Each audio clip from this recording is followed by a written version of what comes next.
سورۃ الشعراء کی آیت نمبر 160 سورۃ الشعراء کا 9واں رکوع اور 19ویں پارے کا 13واں رکوع۔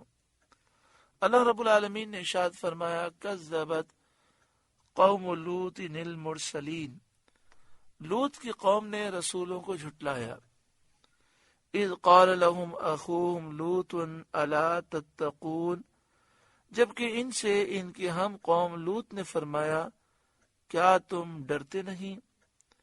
انی لکم رسول امین، بے شک میں تمہارے لیے اللہ کا امانت دار رسول ہوں۔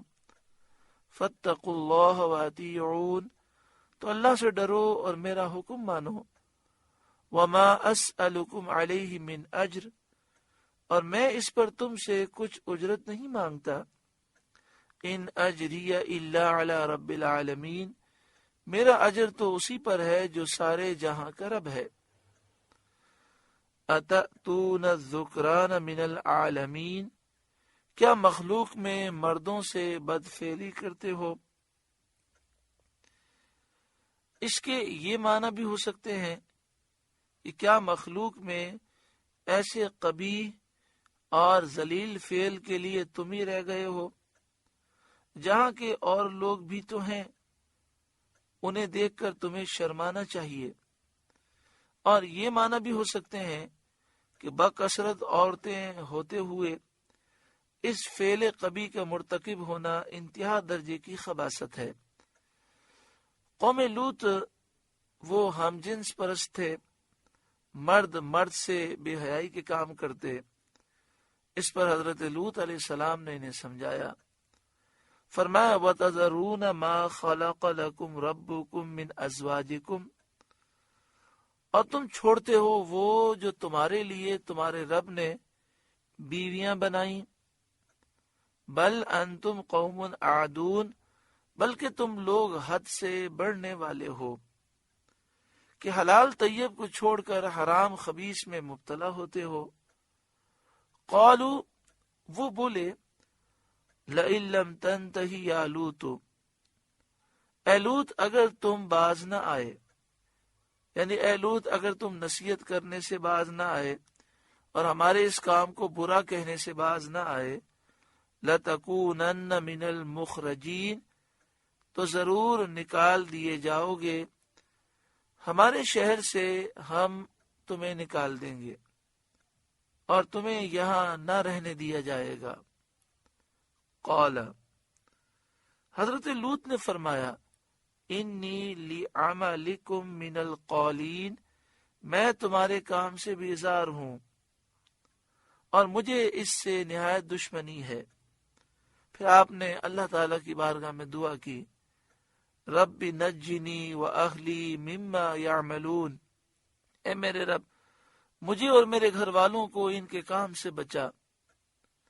اے مالک، جب ان کے گناہوں پر عذاب آئے، ان کے اعمال کی شامت نحوست ان پر آئے، تو مجھے اور میرے گھر والوں کو نجات عطا فرما اور اس عذاب سے محفوظ رکھ۔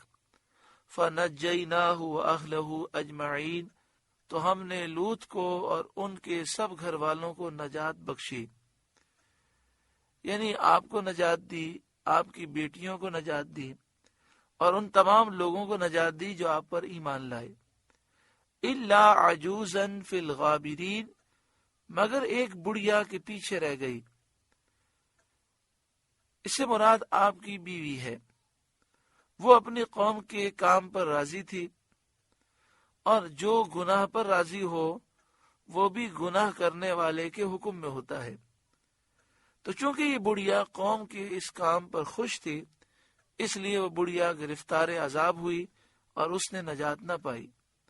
ثم دمرنا الآخرین، پھر ہم نے دوسروں کو ہلاک کر دیا، یعنی مومنین بچ گئے، حضرت لوط علیہ السلام اور آپ کی بیٹیوں کو اللہ نے نجات دی، اور اس کے علاوہ جتنے لوگ تھے وہ کافر تھے، وہ سب ہلاک کر دیے گئے۔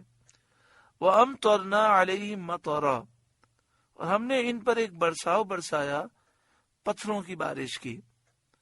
بعد نے کہا کہ پتھر برسے، بعض مفسرین نے فرمایا ان پر گندک اور آگ کی بارش ہوئی۔ فساء مطر المنذرین، تو کیا ہی برا برساؤ تھا ڈرائے گیوں کا، جنہیں ڈر سنایا گیا اور انہوں نے نافرمانی کی، ان پر یہ ایک بہت بری بارش تھی۔ فساء مطر المنذرین، تو کیا ہی بری بارش تھی منذرین پر، جنہیں ڈر سنایا گیا اور انہوں نے نافرمانی کی، تو ان پر ایک بہت ہی بری بارش نازل ہوئی، پتھروں سے انہیں ہلاک کر دیا گیا۔ ان فی ذلک لآیہ، بے شک اس میں ضرور نشانی ہے۔ پیارو محترم بھائیوں، بار بار اس صورت میں اس آیت کی تکرار ہے۔ اللہ ہر ایک کی آنکھیں کھول دے۔ کب تک انسان جیے گا؟ کب تک اللہ اور اس کے رسول کے حکم کی نافرمانی کرے گا؟ کتنے لوگ ہیں اپنی نوکریوں کے لیے گناہ کرتے ہیں، مسلمانوں پہ ظلم کرتے ہیں، کتنے لوگ ظالم ہیں، مگر پھر اچانک موت کا شکار بھی ہو جاتے ہیں، دوسروں کو دیکھ کر عبرت بھی حاصل نہیں ہوتی۔ ان فی ذلک لآیہ، بے شک اس میں ضرور نشانی ہے۔ وما کان اکثرهم مؤمنین، اور ان میں بہت مسلمان نہ تھے، ان میں اکثر مومن نہ تھے۔ وَإِنَّ رَبَّكَ لَهُوَ الْعَزِيزُ الرَّحِيمُ، اور بے شک تمہارا رب ہی عزت والا مہربان ہے۔ سورۃ الشعراء کا 9واں رکوع مکمل ہوا۔ اس رکوع میں اس بے حیائی کا ذکر ہے جس بے حیائی میں قوم لوط مبتلا تھی۔ اللہ تعالی مسلمانوں کو نگاہوں کی، ذہن کی، خیالات کی حفاظت نصیب فرمائے اور ہر قسم کی گندگی سے اور بے حیائی سے محفوظ فرمائے۔ آمین بجاہ سید المرسلین صلی اللہ علیہ وآلہ وسلم۔